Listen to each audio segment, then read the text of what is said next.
ലോക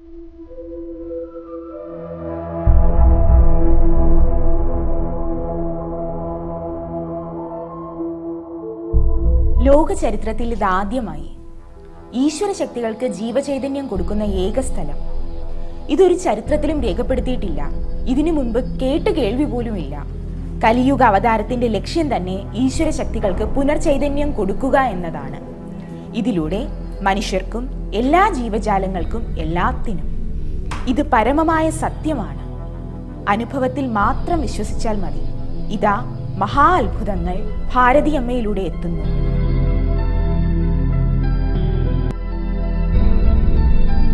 ജാതിമത ഭേദങ്ങൾ ഒന്നും തന്നെയില്ല. ആർക്കാണോ ഈ മഹാഭാഗ്യം ഏറ്റുവാങ്ങാൻ വിധിയുള്ളവർ അവർ വരട്ടെ. അനുഭവത്തിലൂടെ അവനവന്റെ മനസ്സിലെ കറകൾ ഇല്ലാതാക്കി ഭഗവാനിൽ അർപ്പിച്ച് ഈ മഹാഭാഗ്യം ഏറ്റുവാങ്ങുക. ഈ സത്യം അനുഭവിച്ചറിയുക.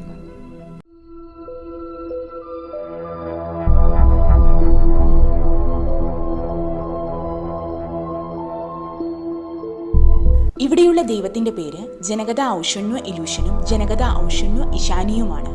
ഇതിനു പുറമെ നവചകന്മ എന്ന പുതിയ സൃഷ്ടിയുമുണ്ട്. അത് ഓരോ ഈശ്വരശക്തിയുടെയും ജീവചൈതന്യ രൂപത്തിൽ നിന്ന് ഉടലെടുത്തതാണ്. ഈ നവചകന്മ ഇവിടെ വരുന്ന ഓരോ സ്ത്രീകളുടെയും ശരീരത്തിൽ പ്രവേശിക്കുന്നു. അവരിൽ നിന്ന് ഈ സൃഷ്ടി ഭാരതിയമ്മയുടെ ശരീരത്തിൽ പ്രവേശിച്ച് ചൈതന്യമെടുക്കുന്നു. അത് ഇവിടെ വരുന്ന എല്ലാവർക്കും അറിയാം. അനുഭവത്തിലൂടെ മാത്രം വിശ്വസിച്ചാൽ മതി. ഈ മഹാഭാഗ്യം ഏറ്റുവാങ്ങാൻ വിധിയുള്ളവർ വരട്ടെ.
ഒരു വർഷത്തിന് മുൻപ് യൂട്യൂബിൽ സ്വന്തം അനുഭവം വിവരിച്ച ആ വ്യക്തി തന്നെ അടുത്ത ഒരു വർഷം കഴിഞ്ഞുള്ള അനുഭവം വിവരിക്കുന്നു.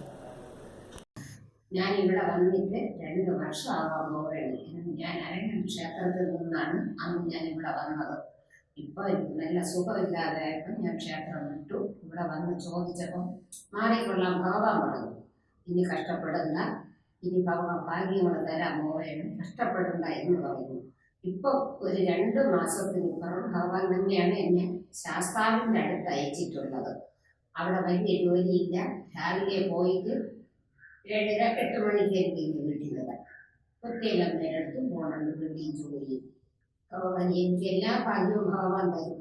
ഞാൻ ഒരുപാട് കഷ്ടതകൾ അനുഭവിച്ചതിൽ ഇവിടെ വന്നതിന് ശേഷം ഒരുപാട് മാറ്റം എനിക്ക് തന്നിട്ടുണ്ട്. ഇപ്പോൾ ഇതായിരുന്നു കുറച്ച് ദിവസം കൊണ്ട് സുഖമില്ല.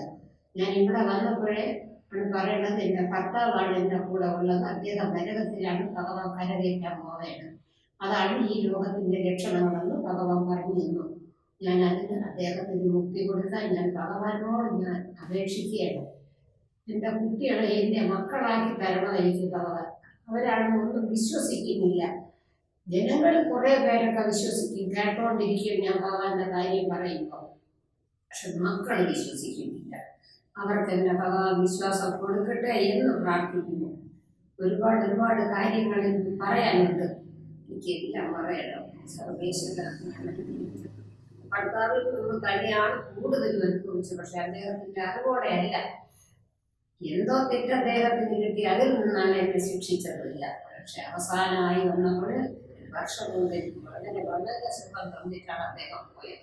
പക്ഷെ അതെനിക്ക് മാറ്റാൻ പറ്റുന്നില്ല വിഷമങ്ങൾ. ഇനി ഭഗവാൻ മുക്തി കൊടുക്കാമെന്ന് പറഞ്ഞിരിക്കുകയാണ്. എനിക്കത് ഏറ്റവും സന്തോഷമാണ്. അദ്ദേഹത്തിന് നരകത്തിൽ നിന്ന് കരകയറ്റി തരണേ സർവേശ്വര എന്ന് ഞാൻ പ്രാർത്ഥിക്കുകയാണ്. സങ്കടങ്ങളെ ഒന്നും ഇപ്പൊ അസുഖങ്ങളാണ് വന്നിട്ടുള്ളത്. അതെല്ലാം ഭഗവാന്റെ അടുത്ത് വരികയോ ഞാൻ വിളിച്ചു പറയുകയോ ചെയ്യുമ്പോൾ അതിൽ നിന്ന് ഒരുപാട് മാറ്റം. ഇന്ന് 3 ദിവസമായി എനിക്കൊരു തലവേദന, കണ്ണു തുറക്കാൻ വയ്യ. പതിവില്ലാതെ വെളുപ്പാങ്കാലത്ത് ഞാൻ അമ്മയെ വിളിച്ചപ്പോഴും അമ്മ പറയുന്നത് നാഗശക്തികൾ ഇരിക്കുകയാണ്, സൂര്യലോകത്ത് പോകാനായി ഇപ്പം പവർ കൊടുക്കും, അവനിക്ക് പോന്നോളൂ പറഞ്ഞു. ഒരു 15 മിനിറ്റ് കഴിഞ്ഞപ്പോൾ എൻ്റെ തലവേദന എവിടെ പോയെന്ന് എനിക്കറിഞ്ഞൂട. തലവേദന അങ്ങ് മാറിപ്പോയി. ശ്വാസം മുട്ടൊരു ചുമയും.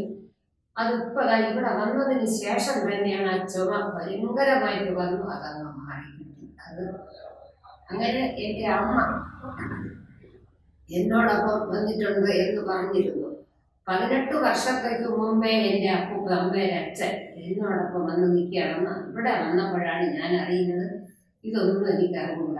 ഇവിടെ തന്നെ ഭഗവാൻ മുക്തി കൊടുത്ത് അങ്ങ് ഭഗവാന്റെ അടുത്തേക്ക് വിളിച്ചു. അതുപോലെ ഒരു മാമൻ മരിച്ചു പോയിരുന്നു. അദ്ദേഹവും ഞാൻ ഇവിടെ വന്നതുകൊണ്ടാണ് അവരെല്ലാം എന്നോടൊപ്പം വന്നെത്തിയത്. എനിക്ക് ഈശ്വര ശക്തി ഉണ്ടെന്ന് ഇവിടെ അമ്മ പറയുകയാണ്.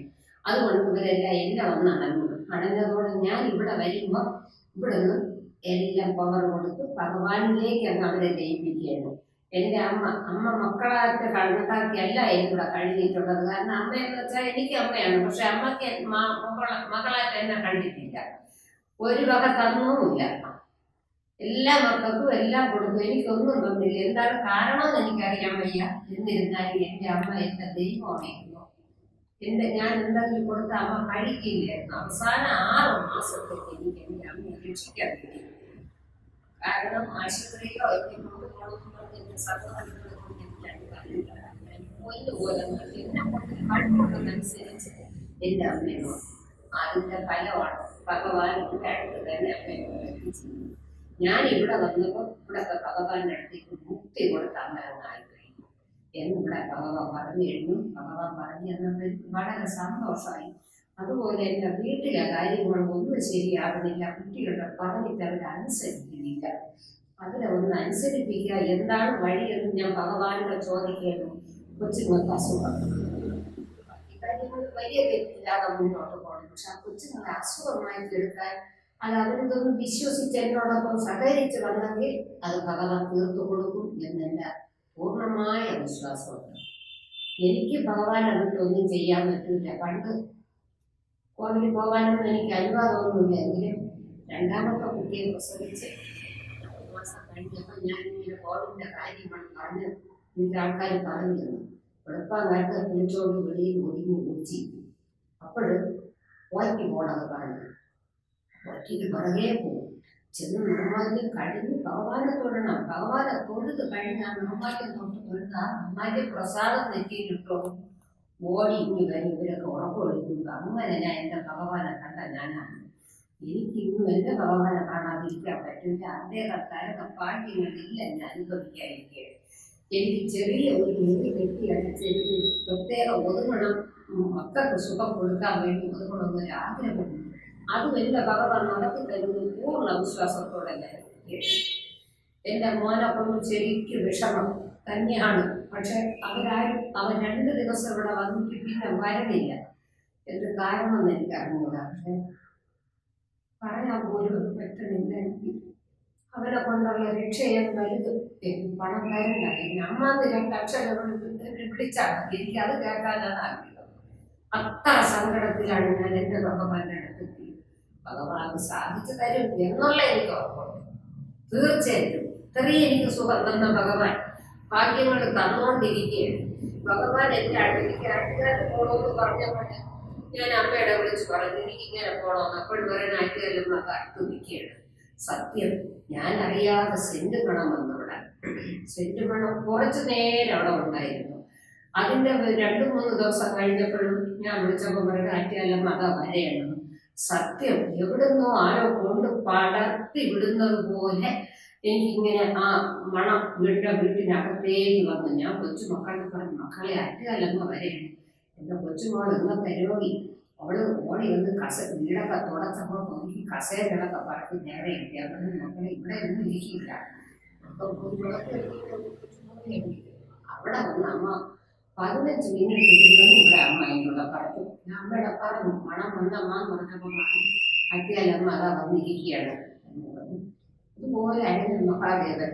അദ്ദേഹം ഇരിക്കുന്നതായിട്ട് തന്നെയാണ് എനിക്കത് തോന്നുന്നുണ്ട്. പക്ഷെ അമ്മയുടെ വിളിച്ച് പറഞ്ഞപ്പോൾ അതാ നിൽക്കുകയല്ല എന്ന് പറഞ്ഞു. ഇതിനിടയ്ക്കൊരു അതിശയം ഉണ്ടായി. കൊച്ചു ഭഗവതി ദേവി എന്ന് ഗ്രാമത്തിൽക്കട ഒരു ദേവി ഉള്ളതായിട്ട് കേട്ടിട്ടുണ്ട്. ഞാൻ പോയിട്ടില്ല. നമ്മുടെ കുടുംബം അവിടെയാണെങ്കിൽ ഞാൻ ആ ക്ഷേത്രത്തിൽ പോയിട്ടില്ല. അതിപ്പോ ഞാൻ താമസിക്കുന്ന അരങ്ങലിന്റെ അടുത്ത ഒരു ദേവീക്ഷേത്രം അവര് തെക്കത് ദേവീക്ഷേത്രമാക്കി ചാമുണ്ടേശ്വരി ദേവിയായിട്ട് ആക്കിയെടുത്തു. അവിടെ ഈ ദേവി ഒന്ന് വന്നിട്ടുണ്ടെന്നാണ് പറയുന്നത്. ഇവിടെ ചോദിച്ചപ്പോഴമ്മയും പറഞ്ഞു സത്യമുണ്ടെന്ന്. അമ്മയ്ക്ക് എന്റെ ഒരു മന്ത്രം വേണമെന്ന് പറഞ്ഞു. ഞാൻ അവരോട് ചെന്ന് ചോദിക്കും എന്നാണ് പൂജയുള്ളത്, എന്ന് പൂജയുണ്ട്, നട തുറക്കുമ്പോഴേക്ക് ചെന്ന് പറയാനെന്ന്. എനിക്കത് കിട്ടണില്ല, സമയം കിട്ടണം. അവര് സമയം പറഞ്ഞു തരുന്നില്ല. ഉച്ചയ്ക്കാണ് പൂജ എന്ന് പറഞ്ഞാൽ നമ്മൾ ഉച്ചയ്ക്കായാലും ഞാൻ പോകാൻ തയ്യാറാണ്. അങ്ങനെ ഇരുന്നപ്പോൾ ഇതിനിടയ്ക്ക് ഒരു ദിവസം ഞാൻ ഇങ്ങനെ രാവിലെ കോവിൽ പോയിട്ട് ക്ഷീണം കൊണ്ട് കയറി കിടന്നു. ഈ കിടന്ന് ഇങ്ങനെ കണ്ണടച്ച് വെച്ചിരിക്കുന്നതേ ഉള്ളൂ. ഇങ്ങനെ എൻ്റെ മോൾ വണ്ടി എടുത്തോണ്ട് വെളിയിൽ ഇറങ്ങിയത് ഞാൻ കണ്ടു. കണ്ണടച്ചോണ്ട് ഇങ്ങനെ കിടക്കുന്ന സൗണ്ട് കേൾക്കാം. അപ്പോഴെവിടെ ബാക്കിലായിട്ട് ഒരു സ്ത്രീ വന്ന് അങ്ങനെ നിൽക്കുകയാണ്. എനിക്കൊരു മനസ്സിലൊരു ഭയം, നല്ല പൈശാചിക ശക്തികൾ വന്ന് കയറിയതാണോ ഈ രൂപത്തിൽ എനിക്ക്. അപ്പോഴും ഞാൻ വിചാരിച്ചില്ല, എല്ലാവരും ദേവീയമ്മ ഉണ്ടെങ്കിലും അവരെന്നെ രക്ഷിക്കും എന്ന് വിചാരിച്ചോണ്ട് ഇവിടെ ഫോണെടുത്ത് ഞാൻ അമ്മ വിളിച്ചു. വിളിച്ചപ്പോൾ ദേവിയമ്മ മുഖം നല്ല മുഖമല്ല, ആ രൂപം മൊത്തം ദേവിയായിട്ടല്ല, ഒരു സ്ത്രീ രൂപം വന്ന് അങ്ങനെ നിൽക്കുകയാണ്. നോക്കിക്കൊണ്ടിരിക്കുക. അമ്മ ഇത് പറഞ്ഞ് കഴിയും മുമ്പ് തന്നെ ഈ മുഖം അമ്മ മാഞ്ഞു. അപ്പോഴമ്മ പറഞ്ഞു അത് അവര് കൊച്ചു ഭഗവതി ദേവി വന്നതാണ്, അവർക്ക് മന്ത്രം വേണം എന്ന് പറഞ്ഞു. ഞാൻ ഉടൻ തന്നെ ജനകഥാ ഔഷധശാലി ഈ മന്ത്രം ഞാൻ പറഞ്ഞു. അല്ലെങ്കിലും അവിടെ കൂടിയാണ് ഞാൻ ആശ്രമത്തിൽ പോണത്. അവർ ആ ക്ഷേത്രത്തിൻ്റെ അടുത്തൂടെ ഞാൻ അവിടെ കൂടെ ഇത് പറഞ്ഞുകൊണ്ട് തന്നെയാണ് അങ്ങോട്ടും ഇങ്ങോട്ടും പോണത്. പക്ഷെ ഇങ്ങനെ പറഞ്ഞിട്ട് ഞാൻ അപ്പോഴമ്മ പറഞ്ഞു വിളിച്ചെന്ന് പറഞ്ഞാലും മതി, എവിടെ വെച്ച് പറഞ്ഞാലും അമ്മ കേട്ടോളൂ. ഞാൻ ഈ മന്ത്രം എൻ്റെ കഴുത്തിക്കിടക്കണ മാലയിൽ പിടിച്ച് 108 മുത്ത് വെച്ച് ഇങ്ങനെ പറഞ്ഞു പോയപ്പോൾ ഞാൻ ഒരു ക്ഷേത്രത്തിനകത്തോട്ട് കയറാൻ നേരം നടന്നു വന്നിരിക്കുന്നു. അമ്മയെ നേരിട്ട് കണ്ട് നാമം പറഞ്ഞിട്ടാണ് ഞാൻ കുറച്ച് നേരം ചെറിയ ഒരു ലക്ഷണം നടക്കി വെച്ചിട്ട് ഞാൻ ഇന്ന് പോകുന്നത്. കാരണം ഒന്നും അമ്മയൊരു മാല കെട്ടിക്കൊണ്ട് കൊടുക്കണമെന്ന് ആഗ്രഹമുണ്ട്. എന്നിട്ട് ഞാൻ അമ്മയുടെ ഒരു കാര്യം ചോദിച്ചു. ഞാൻ ഒരു കാര്യം ആഗ്രഹിച്ചിട്ടുണ്ട്, അത് സാധിച്ചമ്മ തരണമെന്നുണ്ടെങ്കിൽ വാശിയല്ല തരും എന്നുള്ള ഉറപ്പോടെ ഞാൻ പറഞ്ഞു. അമ്മയ്ക്ക് നമ്മൾ പൂജ ഇവിടെ ചെയ്തത് തന്നു. അത്ര പൈസ ആയിരുന്നു. പക്ഷെ പൈസ കയ്യിൽ നിന്ന് വരെ ചെയ്യാൻ പറ്റുള്ളൂ. അതുകൊണ്ടാണ് ആ ഒരു കാര്യം ഞാൻ ഇങ്ങനെ പറഞ്ഞത്. തരും എന്നുള്ള ഉറപ്പോടെ ഞാൻ ഇപ്പോഴും ഇരിക്കുന്നു. ഇപ്പൊ ഇവിടെ വന്നപ്പോഴത്തേക്കാണ് അമ്മ പറഞ്ഞത്. ഒരുപാട് പേർ ചോദിച്ചപ്പോൾ ആരുമെല്ലാം പറഞ്ഞു എൻ്റെ ഭർത്താവാണ് അമ്മ പറഞ്ഞിരുന്നു. കാരണം 3 മക്കളെ ആളാണെന്ന് പറഞ്ഞ ഒരു ഭർത്താവ്. അദ്ദേഹം നരകത്തിലാണ്. അദ്ദേഹത്തിന് മുക്തി കിട്ടാൻ വേണ്ടി എന്നോടൊപ്പം വന്നിരിക്കുകയാണ്. ഭഗവാൻ മുക്തി കൊടുക്കും. പൂജ ചെയ്യാൻ അമ്മ പറഞ്ഞു. ഞാൻ പറഞ്ഞു ഞാൻ തയ്യാറാണ്. അപ്പൊ ഞാൻ ഒരാഴ്ച കഴിയുമ്പോൾ ഞാൻ വരുമ്പോഴത്തേക്ക് എന്നോടൊപ്പം അദ്ദേഹം സംസാരിക്കുമെന്ന് പറയുന്നത് കുട്ടികൾക്ക് ആഗ്രഹിച്ചിരിക്കുകയാണ്. എനിക്കത് കേൾക്കണം. അദ്ദേഹത്തിൻ്റെ ആ സൗണ്ട് എനിക്ക് കിട്ടണം. അതൊന്ന് പോയി അകറ്റിയതാണ് ഭഗവാനെ, അകറ്റിയതാണ് എന്നെ. അദ്ദേഹത്തെ മദ്യപാനിയാക്കി എന്നിട്ടും അകറ്റി അവസാനം ഭഗവാൻ രോഗിയാക്കി. വളരെ സ്നേഹം കെട്ടിക്കൊണ്ടുവന്ന കാലത്തോട് ദൂരത്തെ സ്നേഹം തന്നെ. പക്ഷെ കാലം ഇല്ല. ഇതുപോലെ ഒരു ഭാഗ്യം അന്നേ എനിക്ക് കിട്ടിയിരുന്നു. ഞാൻ ഇന്നും അദ്ദേഹത്തെ ഭഗവാനോട് പറഞ്ഞേക്കില്ല ഭഗവാൻ മുക്തി കൊടുക്കട്ടെ. ശംഭോ മഹാദേവ. ഇതന്നെ എനിക്ക് പറയാനുള്ളൂ. ഭഗവാനെ സർവേശ്വര രക്ഷിച്ചു തന്നെ, എന്റെ മക്കളെ രക്ഷിച്ചു തരണേ ഭഗവാനെ. ഭഗവാനെ മഹാദേവ, വിട്ടുപോയത് കൊണ്ട് ഞാൻ എടുത്ത് പറയണം. അമ്മ ആദ്യം ഒരു ബുക്ക് ഇവിടെ എഴുതി, അത് ഞാൻ വന്ന് വാങ്ങിച്ചു, കൊണ്ടുവന്ന് വായിച്ചു. അതിൽ ഒരുപാട് കാര്യം, ആ ബുക്ക് കയ്യിൽ കിട്ടിയാൽ എന്ത് അസുഖം ഉണ്ടെങ്കിലും എന്ത് പ്രയാസം ഉണ്ടെങ്കിലും ആ ബുക്ക് നെഞ്ചോട് ചേർത്ത് നമ്മൾ കിടന്നു കഴിഞ്ഞാൽ നമ്മളെ അസുഖവും മാറും, പ്രയാസവും മാറും. ഇപ്പൊ ഇതാ രണ്ടാമത്തെ ബുക്ക് എഴുതിയിരിക്കുകയാണ്. അതിൽ ഒരുപാട് കാര്യങ്ങൾ നമുക്ക് ഒരുപാട് മനസ്സിലാക്കാൻ ഈശ്വര ശക്തി അതിലിരിക്കുകയാണ്. ആ ഈശ്വര ചൈതന്യമാണ് ഭഗവാന്റെ ചൈതന്യം. നമ്മൾ നെഞ്ചോടെ ചേർക്കുകയോ അതിനെ കൈ വെച്ചുകൊണ്ട് നാമം പറയുകയോ ഭഗവാന്റെ നാമം ഉച്ചരിക്കുകയോ ചെയ്താൽ നമുക്ക് ഒരുപാട് കാര്യങ്ങൾ മനസ്സിലാക്കാൻ സാധിക്കും. നമ്മുടെ പ്രയാസങ്ങളെല്ലാം മാറും, ദുഃഖങ്ങളെല്ലാം മാറും. പക്ഷെ എടുത്തെറിഞ്ഞ് മാറില്ല. ക്രമേണ മാറ്റാൻ പറ്റുള്ളൂ. കാരണം നമുക്ക് അനുഭവിക്കാൻ ഭഗവാൻ ആദ്യം തന്ന ഭാഗ്യമാണ്. അത് കുറേശ്ശെ ഭഗവാൻ മാറ്റി തരും എന്നുള്ള വലിയ വിശ്വാസമുണ്ട്. ഇതാണ് ബുക്ക്, രണ്ടാമത് എഴുതിയ ബുക്കാണ്. ഇതിൻ്റെ ബാക്കിലാണ് അമ്മ. യഥാർത്ഥ ദേവിയാണ് ഇതാ നിൽക്കുന്നത്. യഥാർത്ഥ ദൈവമാണ്. നമ്മുടെ കലിയുഗത്തിൽ ആദ്യമായി അവതാരമാണ്. നമുക്ക് എപ്പോഴും രാവിലെ എണീക്കുമ്പോൾ ഈ അവതാരത്തെ തൊട്ട് കൊണ്ടുപോകുന്ന ഒരു ദുഃഖവും ഉണ്ടാവില്ല, ഒരു പ്രയാസവും ഉണ്ടാവില്ല. എൻ്റെ അനുഭവം ഞാൻ പറയുന്നു. ഇന്ന് കാലത്ത് ഞാനെടുത്ത് മുഖത്തോടകത്ത് നെഞ്ചോട് ചേർത്ത് വെച്ചിട്ടാണ് തൊട്ട് തൊഴിലിട്ടാണ് ഞാൻ ഇറങ്ങി പോകുന്നത്. കോവിലൊന്നും പോവേണ്ട കാര്യം വലുതായിട്ടില്ല. വീട്ടിൽ ഇരുന്ന് വിളിച്ചാൽ മതി, ഇതിൽ മാത്രം മതി നമ്മളെ വീട്ടിലേക്ക്. വീട് നിറഞ്ഞു നിൽക്കുകയാണ് ദുഃഖങ്ങളും പ്രയാസങ്ങളും മാറ്റാൻ. അത് വിശ്വസിക്കുന്നവർക്ക് ഏറ്റവും പുണ്യം കിട്ടും. എല്ലാവരും അത് വിശ്വസിക്കില്ല, പക്ഷെ സാരമില്ല എന്ന് പറഞ്ഞവരുമുണ്ട്. ഈ ബുക്ക് കണ്ടിട്ട് 1-2 പേര് കാര്യങ്ങൾ പറഞ്ഞു. നല്ല കാര്യം പറഞ്ഞവരുണ്ട്, ചില കാര്യം പറഞ്ഞവരുണ്ട്. ഞാൻ ആശ്രമത്തിൽ പോണത്, ശ്രീരാമ ആതുരാശ്രമം, അവിടെയാണ് ഞാൻ പോണത്. കാരണം അവിടെ രണ്ടാമത്തെ വ്യാഴാഴ്ചയും എല്ലാ മാസവും രണ്ടാമത്തെ ശനിയാഴ്ചയും അഖണ്ഡനാമമുണ്ട്. ഇതിൽ ഞാൻ പങ്കുകൊള്ളാൻ പോണുണ്ട്. പക്ഷെ അവിടെ ചെന്നപ്പോഴത്തേക്ക് ഭയങ്കര വലിയ വേറെ വയ്യ. ഭഗവാന്റെ ഓം വച്ചിട്ടുണ്ട്. ആ ഓമിനകത്തടയിരുന്നു. അടുക്കളക്കകത്ത് ചെറുകുട്ടിയൊക്കെ വലിയ പ്രയാസം. ഞാൻ അവിടെ ഇരുന്നുകൊണ്ട് അവിടുത്തെ മാമിനെ ഫോണെടുത്ത് വെച്ച് ഇവിടെ അമ്മയെ വിളിച്ചു. ഞാൻ നേരിട്ട് വന്ന് പറഞ്ഞ കാര്യമില്ല. സത്യം പറഞ്ഞ എൻ്റെ പൊന്നു ഭഗവാൻ സത്യത്തിൽ ഇന്ന് വരെ ഒരട്ട അവർക്ക് അത് കാണാനില്ല. ആ പരിസരത്തൊക്കെ എവിടെയെങ്കിലും കാണും. അപ്പോഴതുകൂടി ഞാൻ പറയും. മനുഷ്യരോട് സംസാരിക്കുന്ന പോലെ ചെന്ന് ഞാൻ അതിലൂടെയൊക്കെ പറയും, ഇവിടെയെങ്കിലും വരല്ലേ, ഞാൻ ഭഗവാനെ വിളിച്ച് പറഞ്ഞു കൊടുക്കും, പെട്ടെന്ന് വയ്ക്കോ. സത്യം അത്ഭുതം പോലെ ആ അട്ട തിരിഞ്ഞു പോണ കാണുന്നുണ്ട്. അവിടെ അല്ലെങ്കിൽ എന്ന് മാമി മണ്ണെണ്ണ എടുത്ത് വെച്ചൊക്കെ ചുറ്റുകളെ പകരുന്നതേക്കാം. ഞാൻ അത് പറഞ്ഞു, മാമി പാപം ചെയ്യില്ല, ഇങ്ങനെ ഒന്ന് അമ്മയൊക്കെ പറഞ്ഞു നോക്കാം. ആ പറഞ്ഞതിന് ശേഷം സത്യമാണ്. അവർക്ക് ഇതുപോലെ ഒരു വിശ്വാസമില്ല. അവർ ഈ 2 ബുക്കുകളും വാങ്ങിച്ചു. ഇവിടുന്ന് വാങ്ങിച്ച് ഞാൻ തന്നെയാണ് കൊണ്ടുകൊടുത്തത്. അതിന് വായിച്ച് വലിയ വിശ്വാസത്തിൽ ഇരിക്കുന്നു. എൻ്റെ മക്കളെ വിശ്വസിക്കാത്ത പോലെ അവരാരെയും വിശ്വസിക്കുന്നില്ല. അവർക്ക് വിശ്വാസമാണ്. അവർ ഇതിനിടയ്ക്ക് കണ്ണിൻ്റെ കാര്യം എന്തോ വിളിച്ച് ചോദിച്ചാൽ അവരുടെ അനുവാദം ഇല്ലാതെ ഇങ്ങോട്ട് വരാൻ പറ്റില്ല. അതാണ് വരും. അമ്മ പറഞ്ഞു കൊടുത്തു. കണ്ണിൻ്റെ കാര്യത്തിന് വസ്തുവിൻ്റെ കാര്യം എന്തെങ്കിലും ചോദിച്ചപ്പോൾ അമ്മ 1-2 കാര്യം പറഞ്ഞു കൊടുത്ത് അത് വിശ്വസിച്ചിരിക്കുകയാണ്. അവർക്ക് ഏറ്റവും വിശ്വാസം വന്നിരിക്കുകയാണ്. ഈ ബുക്ക് എന്നും തൊട്ട് തൊഴുതാണ് ഇരിക്കുന്നതെന്ന് പറഞ്ഞു. ശ്രീരാമ ആതുരാശ്രമത്തിൽ ഭഗവാന്മാരെ പടങ്ങളാണ് വച്ചിട്ടുണ്ടെങ്കിലും അത് വളരെ ശക്തി ഉണ്ടെന്ന് എൻ്റെ മനസ്സും പറയുന്നുണ്ട്. അവിടെ ചെന്ന് ചവിട്ടിയതിന് ശേഷം എനിക്കൊരു വിശ്വാസമാണ്. ഞാൻ വീട്ടിൽ നല്ല ഭക്ഷണം കഴിക്കുന്നത്. അവിടെ ചെന്ന് ഒരു നേരത്തെ ആഹാരം കഴിച്ചിട്ട് വരും. ഉച്ചയ്ക്ക് അവിടെ പോണവർക്ക് എല്ലാവരും ചോറ് കൊടുക്കും. പിന്നെ വായനയിലന്ന് കാപ്പിയും ചോറും ഒക്കെ ഉണ്ട്. അപ്പോൾ രാത്രിയാണ് വായിക്കുന്നത്. അപ്പോൾ അതിനൊക്കെ ഒരുപാട് ആൾക്കാരുണ്ട്. ഞാൻ രാത്രി ഒന്നും നിൽക്കില്ല. പിന്നെ അഖണ്ഡനാമ സന്ധ്യയ്ക്ക് തീരും. രാവിലെ 7-8 മണിക്ക് തുടങ്ങി. അതിന് ഞാൻ പങ്കുകൊള്ളും. ഉച്ച കഴിയുമ്പോൾ ഞാൻ ഇങ്ങനെ പോയി. അവിടെ വൈകുന്നേരം വരെ ഇതുവരെ നിന്നില്ല. ഇത്തിരി ദൂരമുണ്ട് നടന്നു പോയി തിങ്ങി വരാൻ. വണ്ടി സൗകര്യമല്ല. അതുകൊണ്ടല്ല ഞാൻ പോയില്ല. എനിക്ക് പോകണം എന്ന ആഗ്രഹമുണ്ട്.